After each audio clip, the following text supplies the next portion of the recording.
थांदों आरो फैदों दाना गामिनि माबा मोनसे मेप बोलायबाय एनडिएफनि लिडारफ्रा एबसुनि लिडारफ्रा माबा मोनसे नायलायबाय बेखौ रायजो राजाफ्रा मिथियाखै आरो मिथिनोबो नाङा मानोना माखासे खोथाखौ मिथियोबा दावरावसो जायो। दिनै सुथुरफ्रा नेगासिनो दोङो। दा बेबायदिनो थाङै थाङै उनाव रायलायनानै मोनसे खोथाखौ गोरोबथायाव फैबाय।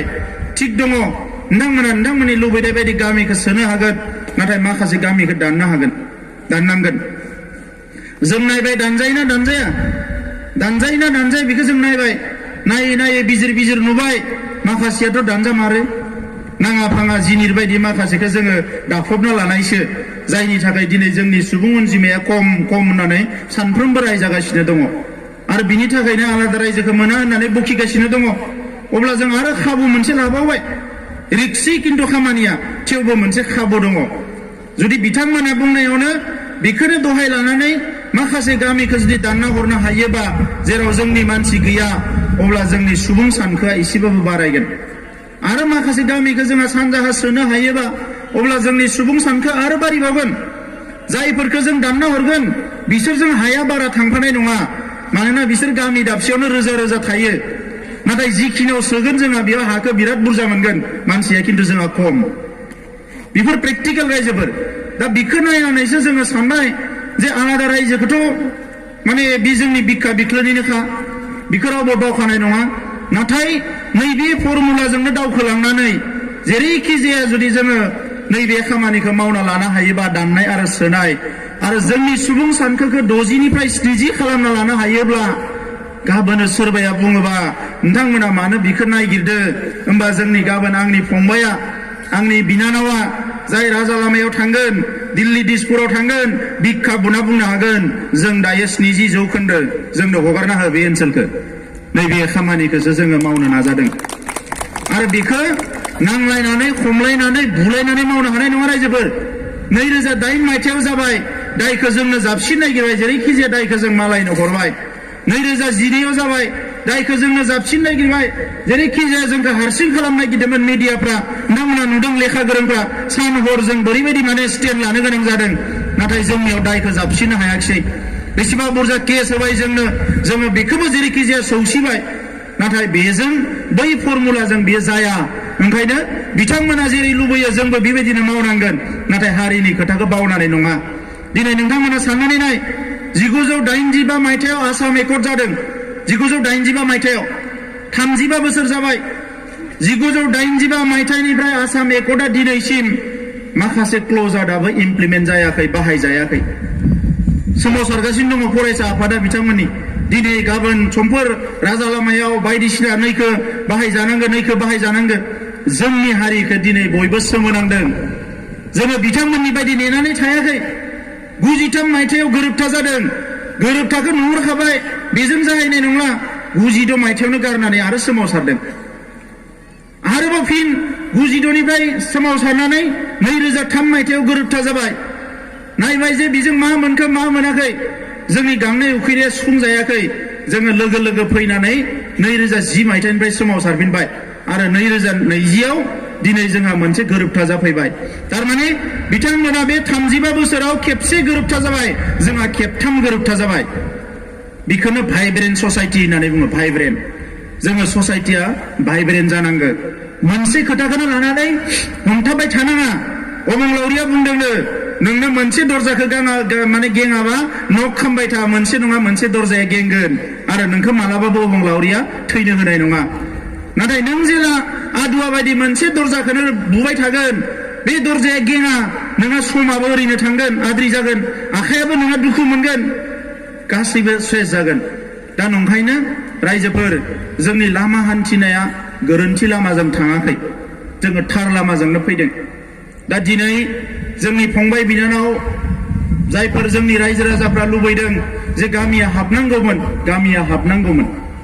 BSCनि समाव मा जादोंमोन सिगांनो गामि सोनाय आयगखौ दाग्रोदोंमोन बिनि उनाव गोरोबथा जादों। BTCनि समाव मा जाबाय गामिया BSCयावनो थिग खालामनाय दंखायोमोन ओंखायनो बारा खामानि मावनो गोनां जायाखै। एफा एनैल' सिमा बोनानै खामानिखौ थाब मावनो हानाय जाबाय। ओंखायनो आयगखौ दाग्रोबाय गोरोबथाया उनाव जाबाय ओंखायनो गामिया हाबग्रोबाय नाथाय बे गामिफ्रा हाबनो हायाखिसै।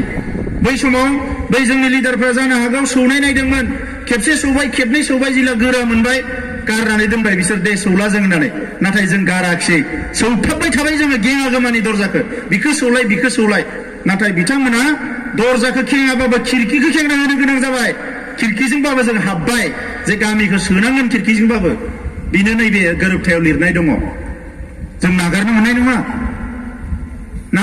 नङा जोंनि लाइमोनफ्रा जोंनि लेखा गोरों जोंनि माखासे सेंग्रा सिख्लाफोर स्कुल कलेज इउनिभारसिटियाव फरायनाय दिनै जोङो बे खामानिखौ मावफुंनांगोन आरो बिनि थाखायनो बे गोरोबथाया आरो नैबे गोरोबथायाव बयनिख्रुइ गिबिसिन खोथायानो दङ गामि सोनाय आरो दाननाय दा बेखौ लानानै बिटिसि ओनसोलाव गुबुन हारिफ्रा गिदों गोलावफ्रा ओरैसो थानोना ओरैसो थानो जादों ओरैबो जायगा गैया दा गोलावफ्रा माने थांखि लाबाय मालायनि गामि दानबाबो जोंनि गामिखौ दाननो मोना नांगौबा जों हाबबावगोनसो गोलावफ्रा ओरै फायरायाव जाग्राफ्राबो दाउ जाग्राफ्राबो लासै लासैनो मा जाबाय जोंनि टाउनखौ सोनांगो खाथिनि जोंनि गामिखौ सोनांगो ओरै जोंहा जेबो मोना ओरैसो मोजांसिन बेबायदि बिराद हुलुस्थुलु जाना दङ बे बर्डार एरियायाव दा नाङै जायगाफ्रा हाबनो नागिरदो जोंथ' दाननो होननानैसो जोङो खालामबाय नाथाय दाननो बहा बिथांमोना मोनसेबो दानजानो लुबैया दायो ओरैबायदि जानानै थाबाय दा दानजाया नोंथांमोननिखौ उनाव सानगोन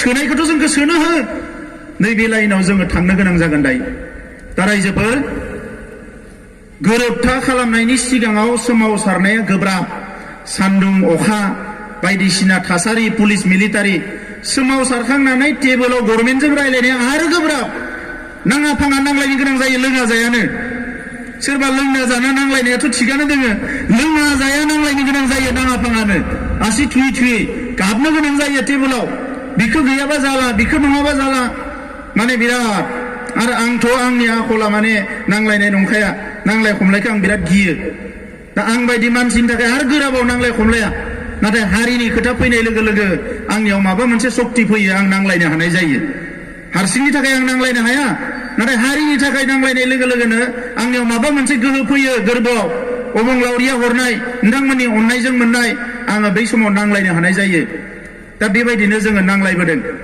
दानिया आरोबाव गोब्राबा जाबाय नांलायनानैथ' लाबोबाय नांलायखांनानै मोनखांनायनि उनाव बिखौ बाहायनाया आरो गोब्राबबावनो सा सानजा भारतआव गासै 30टा सक्ति दङ गोरोबथा दङ बे गोबां गोरोबथायानो इमप्लिमेन्ट जायाखै आरो बर'फोरनि गोरोबथायाबो इमप्लिमेन्ट जायैखायनो थाब सोमावसारफिननानै मोनथाम गोरोबथा खालामबाय जोङो ओंखायनो जोंहा गिनांगौ गैया बै समावनो रायलायखादों बिएससिखौ लानानै साननैसो जायै लोङै आराम माने मा होनो एसे रेस्ट लानानै आरो हान्थिबावगोन लामाया हान्थिलायबाय बिटिसिखौ लानानै आरो हान्थिलायबाय दा नैखौ लानानै जों आरो हान्थिलायगोन दा सोरबा बुंदों मालाया बारा बुङाखै जोंहा हाग्रामा सारा बारा बुंदों बिटिआरआ मालाबा मोजां मालाबा गाज्रि ओरै थोरै उल्था फाल्थां दा रायजोफोर बे मुङानो बेसेबांबा गिदिरखा north eastern region Bodoland territorial region दिल्लीयाव मोनसे दङ एनसिआर नेशनेल केपिटेल रिजन होननाय दिल्लीयाव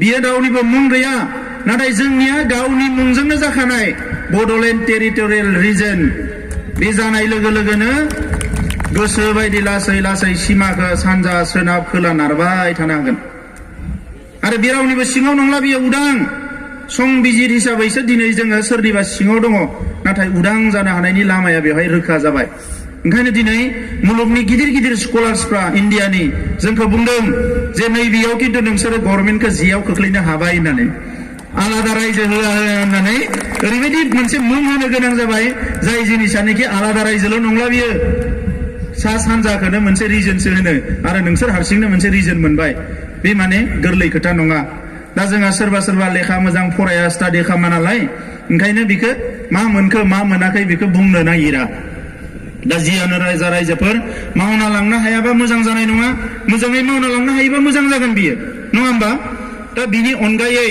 जोंहा बिएससि बिटिसि आव मोनै मोनसे बर' कसारी काउन्सिल जाबाय कार्बि आंलंनिया जाबाय अल इन्डियायाव बड'फा उपेन्द्रनाथ ब्रह्मनि मुङाव मोनसे फसंथान जागोन क'क्राझार आरो दिल्लीयाव जायजों जोङो बेंगलाव थानाय गुबुन जायगायाव थानाय बर' फिसाफोरनि राव थुनलाइ हारिमुखौ रिसार्च खालामनो हानाय स्टाडि खालामनो हानाय जौगाहोनो हानाय माखासे गभर्नमेन्टखौ रिकमेन्ड खालामनो हानाय जोङो मोनसे सुबिदाखौ मोनबाय।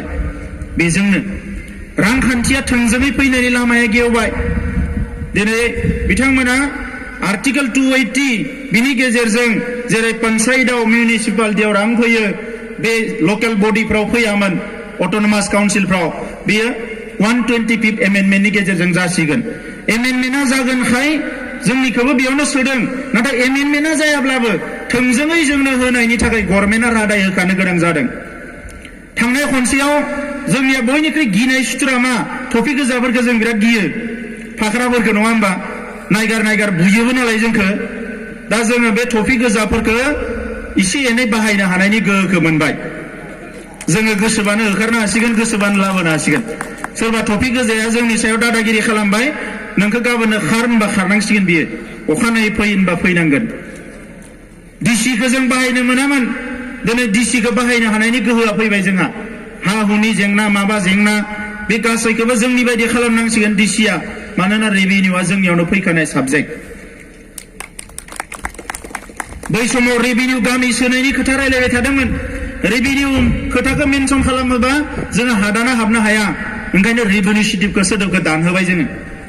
बिटिसि सुक्तियाव वाइल्ड लाइफ गैयामोन, नाथाय एबार जोङो वाइल्ड लाइफखौ सोबाय, मानोना सानजाहा उमुखखौ सोनो नागिरबा वाइल्ड लाइफ, उमुखखौ सोनो नागिरबा वाइल्ड लाइफ, ओंखायनो वाइल्ड लाइफखौनो सोनो लाबाय जोङो। अफिसारफोरा सानाखिसै, बै जोंनि थाखानाय वाइल्ड लाइफखौल' सानबाय बिसोरो, बैयावल' जुनाद माबा माबिखौ बेंथोंसै बिसोर होननानै। खिन्थु जोंहा सानजानि वाइल्ड लाइफखौसो टारगेट खालामदों जोङो। बैथ' जोंनिनोखा, बुथारना जायो देथारना जायो, मा खालामो जोंनिनोखा बियो। जोंथ' जाया, जानो गारबाय नङा होमबा। सोद्रोम मोनसे हारि दानांगो। दा नंखायनो मेलेमनि दावहा रायजोफोर, मेलेम, गुसु मेलेम, जोङो मेलेमजों दावहाखौ नांनांगोन। गोदोनि बायदि बे लोंबा जाबा नङा होमबा, थाब रागा जोंबाय थाब सुग्लायबाय, बेबायदिजों जानाय नङा, मेलेमनिसो दावहा। ओंखायनो नैबे जि गोरोबथा, जिखिनि भेन्सार स्कुल दङमोन बिटिआरनि सिङाव बाहेराव गासैखौबो प्रभिन्सियेलाइज खालामनायनि बेवहाय मोनसे लिरनाय दङ।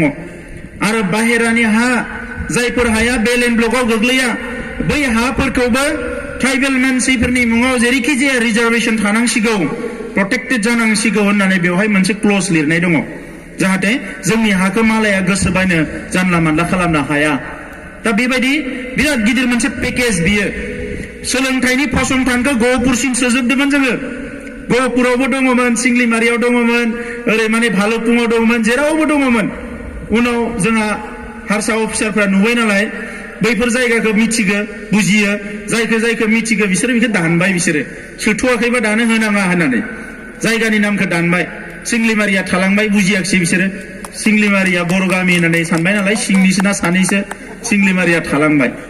राजा लामाखौबो बुजिस्लाबाखैसो जानो हानाय, जारिमिनाव बान राजा होनबाय थायो। दा बान राजा दाख्लै जोंखौ जंखायदों हाग्रामा महिलारिया, मा लामा बिनाय सुक्ति बिलाइ होननानै। गोदो बिटिसियावबो दङमोन। बे लामाया जाबाय जोंनि सिमासो। लामाखौ लामा होनना बियाखै जोङो, बे लामाखौसो बिदों जोङो, बबेसिम होदों जोङो, बे माजबादनिफ्राय हलंगिसिम, बे जोङो बे लामाजों सिमासो थुहरदों जोङो। सोरनिबा थाखाय लामा जागोन, जोंनि थाखाय बे सिमासो। दा नंखायनो रायजोफोर गासैखौबो लानानै नोंथांमोननि थै गोलोमदै खस्थ' मोननाया ओरैनो थाङाखै, बियो मोनसे फिथाइ थायबाय। दा बिनि थाखाय नोंथांमोना रंजानायनि मोन्थाय दङ। दा इयुनाव जों खामानिखौ बोरै मावगोन?